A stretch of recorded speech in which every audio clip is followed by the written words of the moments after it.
Hey everybody, great to have you back here in the fish tank. It's time for our monthly review of the Minion Masters Meta. That's right, it's time. Now, as always, I've been scraping the leaderboard on an hourly basis, so we have a huge amount of data to go through, and we're going to look at what are the best cards, what are the best masters, what are the best decks, and all sorts of other stuff. So hopefully you can join me with that. As we've done before, I will put these slides up on my website, baddestfishy80.com. And I'll put a link, of course, in the description so you can go along and find that should you wish to. Now, one final reminder, we do have a tournament this Saturday. So we've got a $400 1v1 Minion Masters tournament. It would be great if you could either join, come to the stream, I'm going to be live on Twitch watching it, or both. And again, link in the description with all of the information there. And of course, a reminder, if you want to keep up to date with everything Minion Masters related, hit the subscribe button and let's dive in. Right, master popularity is the first thing we're going to look at. So here's a bar for each of the masters. Has a section, 1v1 is in yellow, 2v2 randoms in red, and 2v2 premates in blue. And we can see the biggest bar is Morelia, and I believe that was the same last season. So overall, Morelia master of choice. Valorian coming up in second, Apep in third. And if we look at the other side of things, looks like Rek is the least popular master at the moment. So Valorian has gone up quite a lot, and there haven't really been any balance changes that have affected masters in the last patch, but there have been some card balance changes that I think have been the catalyst between or behind these changes, and we'll look at that when we get to the card section. Right, let's break this down a little bit. So this is allowing us to compare last season to this season. So basically this is a pie chart of that bar graph. But we have last season on the left, 2.17. This season on the right, 2.18. And we can see the yellow Morelia is still number one. This time Valorian is second. Valorian was way down last season. And Mordar up to third overall. So Valorian, as I mentioned, had a big increase. Mordar also had a big increase, but something goes up, something has to go down. Setsu dropped off the most, which Setsu was not a particularly highly played master anyway. Rip Setsu. Diona also dropping off. There was a patch where there was a nerf to her traps, so that might be related to that. Volko dropping off as well. Okay, so that's the overall master popularity, Morelia, Valorian, Mordar. Well, let's break it down to the specific modes where things might be a little different. So let's jump into solos, 1v1. So again, last season on the left, this season on the right. And we can see last season Valorian was the master of choice at 12%. But this season, Valorian is still the master of choice, but nearly 21%. So still number one, Valorian, and his market share has gone up substantially. Morelia in solos also went up quite a bit, up to second place now. Milloween still there in third. So again, Valorian, the biggest increase we've seen. Morelia as well. But what's dropped off? Volko dropped off a lot. King Puff also dropped off quite a substantial amount. And Diona as well. Now, we do have the average mana costs of the leaderboard decks in solos here. We can see 3.7 for last season, 3.8 for this season. So nothing's really changed. But a really good guideline for newer players. If you're building a deck, this is the sort of average mana cost you want to aim for. So sort of 3.5 to 4.5 is going to be ideal for you. Obviously some outliers. And of course your mana curve is important within that. Right, so Valorian, master of choice in solos. How does that look if we look at randoms? So 2v2 randoms, average mana cost 3.9, same as last season. Not really much higher than solos. And Morelia still the master of choice. Her market share dropped off a little bit, but still over nearly 22%. Mordar up to second from third last season. Apep third up from fourth last season. Milloween dropping off behind those two. And again, biggest increase for Valorian. Apep's also seeing some more play, as is Mordar. And as we mentioned, Milloween dropping off the most, followed by Diona and Tronfear. Right. So let's have a look at how that compares to pre-made. So just a reminder, randoms, Morelia is the master of choice. Right, pre-made. Last season, Stormbringer first, followed by Morelia and then Mordor. This season, Mordor is the #1, according to our data. Interestingly here, average mana cost 4.1. You can see that's a little bit higher than the randoms. You can kind of get away with a higher mana cost in pre-mades because you have somebody to play with you, hopefully to help you. Not just a random person with who knows what deck. Right, so Mordor #1, Stormbringer dropped from first down to second, Morelia from second down to third. And I guess the question is, why has Mordor increased? Not entirely sure. Maybe some cards changed to help it. So Mordor #1, and with the biggest increase. Ravager has also gone up quite a bit as well. Stormbringer dropped off the most, Morelia just behind. And then closing out our master popularity section, let's have a look at draft. Remember, draft is a game mode where you're building a deck based on random choices, so it's not the same as constructive, but as I always say, with enough data we should get a reasonable amount of useful information. So last season Morelia, Diona, Tronvir. This season Tronvir is the #1 choice, Morelia second, Valorian third. So Tronvir had the biggest increase, followed by Milloween. Diona dropped off quite a lot, so did Apep. And again, the average mana cost is about the same as we've seen before. So draft.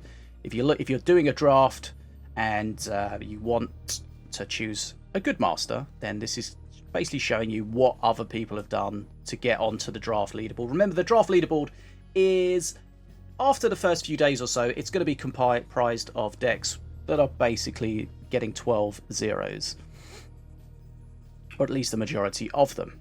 Okay, so that's the master section overall. Let's dive in a little bit deeper to the cards now. And we're going to look at the rarity composition first of all. This doesn't really change, but it's also always a great reminder, especially for newer players. With the cards in Minion Masters, there's 4 rarities: common, rare, supreme, and legendary. Unlike a lot of the other games that are very pay to win, Minion Masters doesn't have legendary equaling strong. Legendary in Minion Masters generally means unique. And as you can see here, the decks are comprised mostly of common cards and rare cards, with some supremes and legendaries added in there. So always good to remind people that this game is definitely not anywhere near pay to win like some of the other games. Right, factions. We have 9 factions in the game. Last season, Accursed was the faction of choice, followed by Voidborn. This season, it is Voidborn back to #1, which it generally is. And I think that's definitely down to the fact that there's a lot more Voidborn cards in the game than maybe a lot of the other factions. So, not massively useful information, but always interesting to look at. So, Empyrean has gone up the most. And when we look at the cards based on the balances, so things like the Zealots of the Burning Fist and the Warrior, they definitely got some buffs that increase their play rate, which probably affects this statistic. Accursed did drop off the most, but still they're in second place. If you want to break this down further, you can have a look at the different game modes, but we're not going to go through that here, not too much to learn. But reminder, if you want to screenshot this, go ahead and do so. As I mentioned, it will be up on badassfish80.com with all the other slides to look through at your leisure. Right, wildcard usage. Remember, wildcards are duplicates. You can have two of 2 cards or 3 of 1 card. So there's 2 wildcards you could use.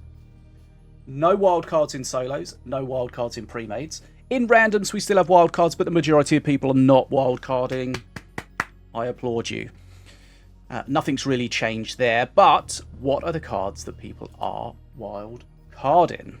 Okay, so Blastmancer is the wildcard of choice. And before we go any further, let me just explain to you the format of this slide, because we're going to be seeing it many times over. So, each card has a coloured border. That border tells you if it's green, the rank increased from last season. If it's red, it went down. If it's white, it's a new card, which unfortunately we don't have anymore. And if it's black, it's the same as before. So if we have a look at Blastmancer, it's green, its rank went up. Top left number is its current rank, which is first. Top right number for Blastmancer, which is third, was its last season. So Blastmancer went up from third to first. Right, also Windwalker She-Howl, that went up quite a lot from 10th to 2nd. Blue Golem went up massively from 78th to 3rd. Slitherbound, again, it went up slightly from 7th to 4th, and Stormy up there in 12th. Sorry, in 5th, up from 12th. So those are the most wildcarded cards. This always changes because the generally the most quote-unquote abused wildcards end up having some of their copies removed going forward. So we'll see. But I think there's definitely going to be some for the next stage. But if you want to see the latest balance changes for next season, make sure you hit the subscribe button because that video will be coming soon. Right, so those are the top wildcarded cards. Let's have a look at the overall top cards. And when we're talking about top cards, we're talking about top cards in rank. So solos, randoms, and pre-mades. And we can see the simple Skeleton Crew still up there in first. It's so good. It's so cheap. It takes bridges. It splits on bridges. It can take bridges and then walk backwards. And it has an accursed buff as well. This is proving a very difficult card to balance.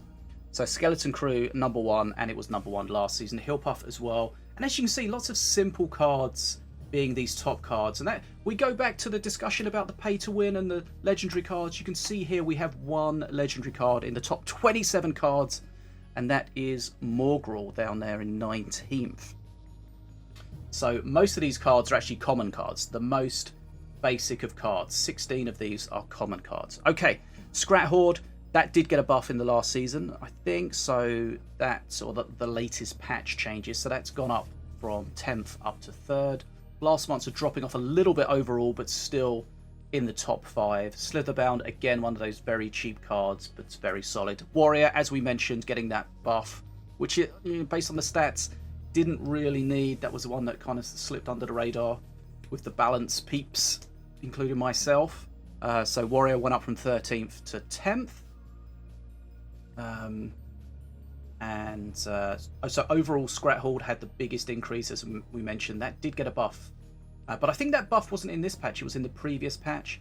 Zealots of the Burning Fist, they also had a big increase as well. They got that Holy Fire buff on the remaining one. Spirit Mancer also went up as well. We can see their Spirit Mancer in 25th, up from 53rd. That did get a small buff as well to its DPS. Well, actually, it was quite a big buff to its DPS in percentage terms. Some things dropping off, as always. Chain Lightning dropped off. It did get that damage nerf to face a little while ago, probably affecting that. And now, as always, and this always surprises me, but I don't know why, because it's never fails to happen. Every single card in the game, all 295 of them was used or were used on the leaderboard at some point. 0 unused cards. But of course, some cards are used more than others. So take a moment and when you get a second, pause the video, look for the pinned comments to add your guess, and just guess, what do you think is the least used card in this data set? There was one card, of course, that was used less than all the others. It was only used twice out of probably hundreds of thousands of cards. So let me know. Pause the video, look for that. Leave your comments. Right, if you did that, welcome back. If you didn't, go bloody do it. Right, so those are the top cards overall. Let's start breaking these down a little bit. So these are the top cards, non-spells. So as we go through, we'll be separating cards from non-spells, which means minions and buildings effectively, and spells. Because, when you're building a deck, you're generally having those two things quite separate in your mind, but not completely separate. Right, so here we have the top 9 cards for solos, randoms, and pre-mades. And you can see there's a lot of familiar faces in there. Skeleton Crew across the board. Heal Puff again across the board. But Scrat Horde is the overall card of choice. Non-spell, but probably overall card of choice in solos. So it went up from 6th to 5th. And you can see quite a few just basic cards here, as always. Priestess, since that change where she went down to 3 mana. Definitely seeing a lot more play in a lot more decks. Then, of course, when we get to randoms and pre-mades, 2v2, things that deal with AoE become a lot more important. So things like the Blast Mancer there, the Whirly Scrat. Cursebearer has that Curse AoE, so deals with big units. Defenso Chopper, of course, great in there against melee. Those AoE units become way more important. Right, so as we saw previously, the overall top card was Skeleton Crew, Heal Puff, Scrat Horde, Blast Monster, and Slitherbound. So those are the non-spells. Let's have a look at the spells. So Daggerfall, solo spell of choice. Last season it was only 8th, but it's now gone up to 1st. Pincer of Dread, of course, seeing a lot more play. That might be due to more things like the Priestess, which the Pincer of Dread is going to be great at dealing with there. Avalanche, there we see across the board. A very strong spell that we see constantly. But Chain Lightning, we're only seeing Chain Lightning there in pre-mades, not in any of the other modes. Kamikaze Zeppelin in solos, that went up quite a lot, up to 4th from 16th. Daggerfall did have... Actually, Daggerfall had the same increase as Kamikaze Zeppelin, so quite a big increase. Up from 8th, as we saw there, to 1st. Beam of Doom seeing quite a lot of play in solos, which is interesting because Beam of Doom tends to not be a solo meta spell. But this meta is definitely more of a heavy meta, so things like the Beam of Doom become, really sort of valuable. Of course, when we get to duos, we see Beam of Doom more there in solos, in randoms and in pre-mades, and big clear spells like the Rockin' Roller, where you can get a lot of value against a lot of stuff. So overall, the top spells: Avalanche, the spell of choice, Pincer of Dread 2nd, Beam of Doom 3rd, and then Bridge Buddies and Unholy Ground. So when we looked at the rarities, we spoke about the legendaries. You don't have to have decks full of legendaries. In fact, generally a deck full of legendaries is not going to be a good one. But legendaries are cool. Legendaries are unique. New players definitely want to get their hands on them. So what are the best ones? Well, if you're looking to craft some, then this will give you a great idea of where to start. So Morgrel the Swarmer King, still the legendary of choice in solos. Dragon Nest up to 2nd from 5th. Mardred up from 8th to 3rd. So lots of different ones. Jezra dropping down from 8th down to 4th. Sorry, from 4th down to 8th. Opposite. And then when we get to randoms of pre-maze, we start seeing things like Ankahesh, the Desert's Doom, the big spider that's not really a spider, Reckonator in there as well, and the Veil Stalker, always one of the top cards that we see in these 2v2 modes. So if we put these all together, Morgrel the Swarmer King was the overall legendary of choice, followed by Reckonator, Caliph Dawnhammer, Xiaolong, that's the green dragon, Xiaolong, not Xinglong, the blue dragon. And of course, when we're talking about the dragon there, we're talking about the little dragons, not the big ones. And Veilstalker was the 5th overall. Right, so now we're just going to look at the top cards for draft. Again, we don't have the luxury of choosing exactly what we want, but with enough data with draft, we should be able to get some good information. So here we have the top non-spells for draft. Border Patrol up from 9th to 1st place. Scrat Horde there up in 3rd from 33rd, so we did see a big increase there, and we've seen that in the solo game mode as well. So if you're building a draft deck, this is definitely something great to keep close to you to see some great draft picks. Remember, of course, you don't just look at this and just choose every card on here. You've got to consider how your deck works, what your deck needs, the balance of your deck, so on and so forth.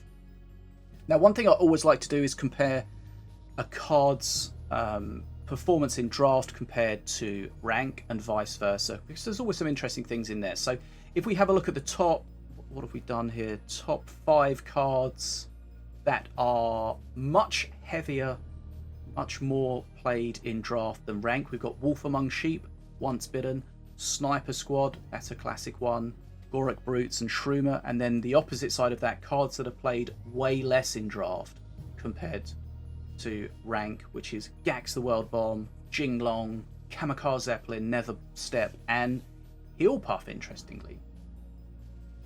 Right, so those are the top non-spell cards for draft. Let's have a look at the top spells for draft. So I always find it interesting. We have something here like the Lightning Bolt in 2nd place.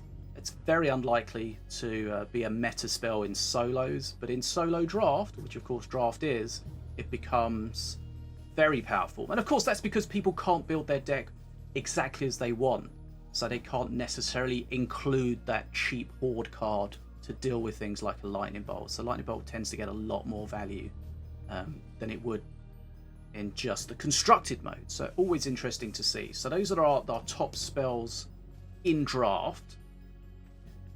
So what have we done? We've looked at the masters, we looked at the cards. Let's put them together and have a look at the top decks. Now, the way that we've ordered these top decks is basically looked at the average rank of the cards within it and the position they were on the leaderboard, put that all together, and then we get the quote-unquote top deck.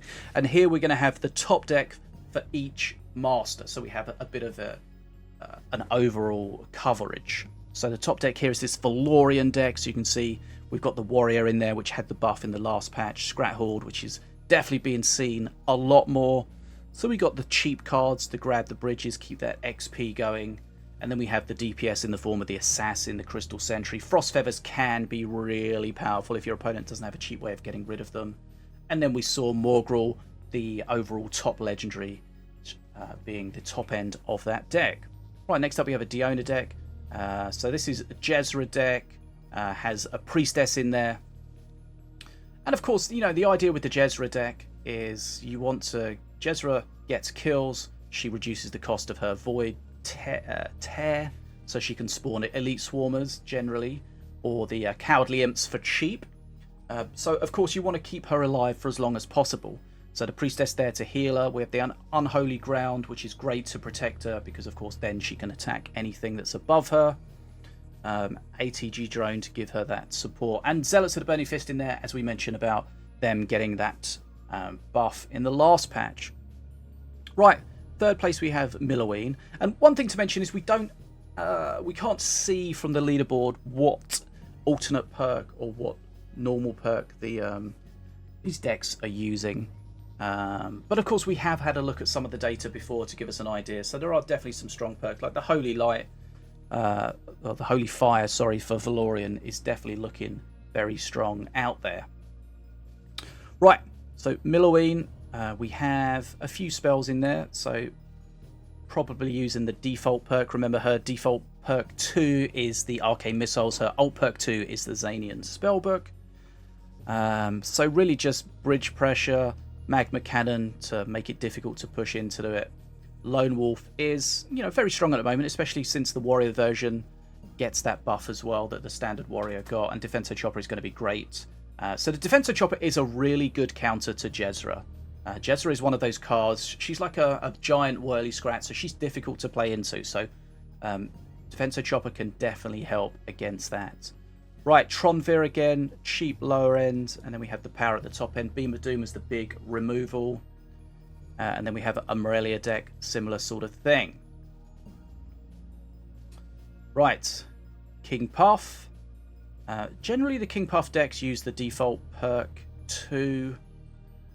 The Mimic Magic, which is the alt perk 2, haven't really seen too much from that. But sometimes it's nice to switch to that if you're against a very specific deck. With lots of Rage, lots of Spirit, stuff like that. So next up we have a Mordar deck. So we got Rendrath to res the things. We can't really tell which Mordar perk this could be using. Probably the normal perk, but could be using either of them. The awkwardness with using Rendrath the Deathless with the standard Mordar perk is you end up reviving something that Rendrath did kill, and then that revives and dies, and that might be a scrat. Right, next up we have Ratbow. Very cheap Ratbow deck with a future present. So of course you want that cheap cycle to get the value out of that future. You want to get as many callers of that future as possible. Stormbringer, we see quite a lot of ranged units, so probably just going to be using the standard Stormbringer perk. And again, a cheap deck here for APEP with the future presence. And the Gax and the laser turret trying to give you that sort of defense early game. Setsu. So this deck's all about the Troubadour. You got the combustion, so you're basically playing the Troubadour. Your opponents commit to try to kill it, and then you combust it and kill everything. Morgrul's Mark, which is great because of course Morgrul's Mark applies taunt to something, so the Troubadour will then attack that. So interesting Setsu deck there. Similar sort of thing here with the Volko decks. You got the Troubadour, Morgrul's Mark, and this one you have Nether Step to jump that Troubadour onto face. And of course, if you've got Voidborn cards in your hand, you get extra Swarmers there. Right, next up we have a Ravager deck. Looks pretty aggro. Zip Zapinator, Prowler, Rammer of course in there, and the Colossus. And then finally we have a Wrecked deck, which looks very similar to some of the other decks, but just being played by Wrecked. Right, so those are the top solo decks. Let's have a look at the top random decks. So remember, when we get to randoms, it is possible to have wildcards. And there may be some decks here that are very similar. So the top deck here we're seeing is this Morelia deck. So cheap AoE in the form of the Grenadier. We've got some Bridge Grab, Whirly Scrat, Cursebearer to deal with big units, Scrotillery as a good removal and Bridge Grab combined. Magma Storm. I've been playing Magma Storm this season, and it's one of those cards that, I mean, you do rely on luck a little bit, but as long as there's a big enough target area and you consider the movement of the units, you're very likely to get good value. Right, next up we have Valorian. So it's a cheap Valorian deck. We have Demon Warrior, which of course wants that cheap cycle. Arcane Barrage, the Demon Warrior of spells, also wants that cheap cycle. But then it has the Magma Storm to clear big stuff, and the Ankahesh Desert's Doom to deal with big units. Tronvir, pretty basic Tronvir deck, covers all of the boxes. Got AoE in the form of the Crystal Arcanist, Cleaver for the DPS, and then the next deck, the Diona deck, looks exactly the same. So either that's somebody trying the same deck with different masters, or I messed up somewhere. But let's go with the first. Next up we have Milloween here. So again, enough spells in there to make a nice solid Milloween deck. Can't tell which of the alt perks or not is being used. Okay, so King Path. This is my King Path deck, I think, up here. Always get, I don't know why that deck just performs so well for me compared to any other deck. Right, Apep, again, pretty cheap. Has the Rockin' Roller to deal with the big stuff. You know, ideally you don't want to use the Rockin' Roller until there's a clump of stuff there, because remember you're paying 10 mana overall for that. And then Mordar. This is a cheap Mordar deck. Lots of things in here that look like bad revives. So quite possibly using the alternate Mordar perk here, or being very careful. But I would say probably the alternate master perk there, where you're reviving your enemies' things, not your things. Right, Stormbringer. Again, enough ranged units here to tell us that it's going to be the default perk 2. And then again, Setsu. So Setsu, I mean, again, yeah, I guess we have enough cheap spells here to make a perk 3 standard Setsu deck. Okay, next up we have Wrecked. So pretty heavy aggro Wrecked deck. And then we have Volko. Ratbo deck using the Shield Captain Avea. Always nice to see. And then fairly interesting Ravager deck. Right, let's close out the deck section with the pre-made deck. So remember, when you're building a pre-made deck or you're looking at a pre-made deck, you've got to take into account what you're going to be playing with. Are you going to be playing with one specific person with one specific deck and tie those decks in perfectly to each other? Or are you playing pre-mades with loads of people and you've got sort of quite a generic deck, sort of like a randoms deck? So here we see the top pre-made deck with Morelia.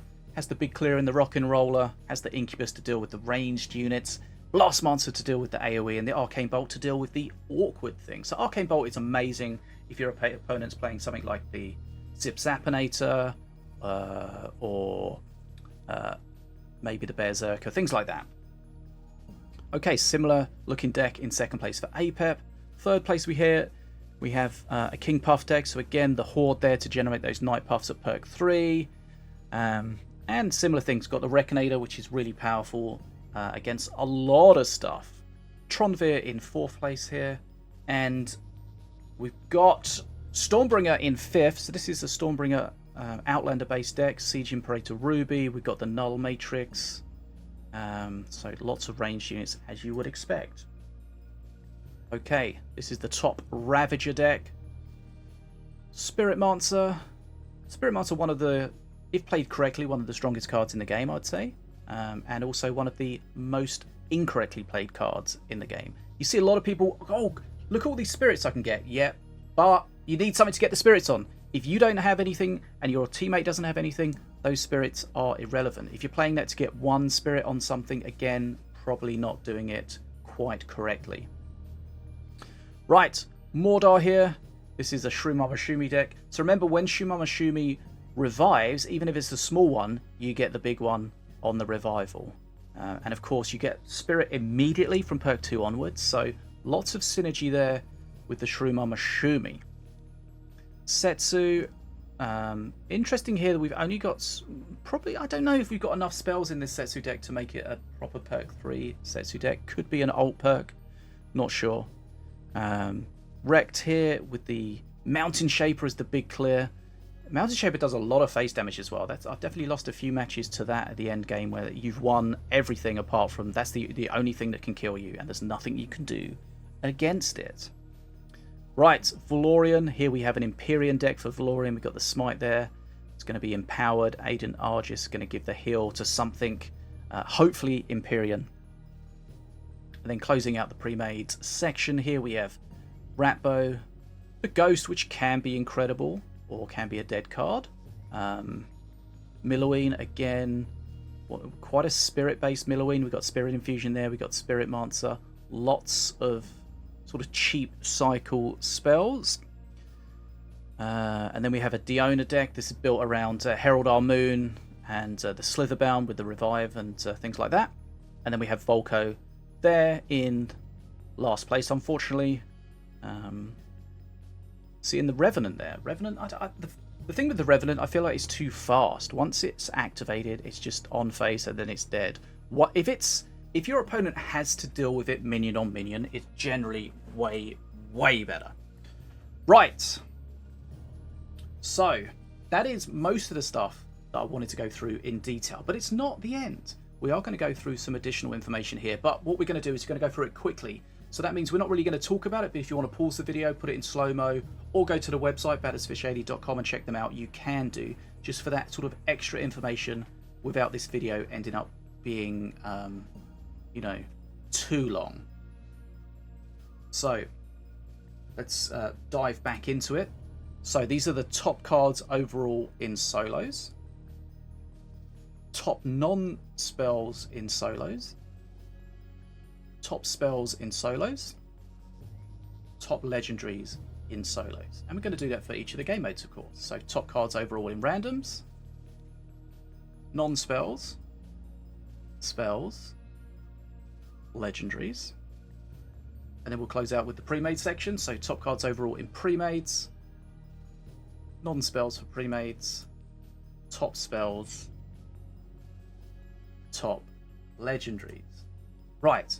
Almost there. So the last section we're going to go through now is the top cards per master. Again, we're going to go through them really quickly.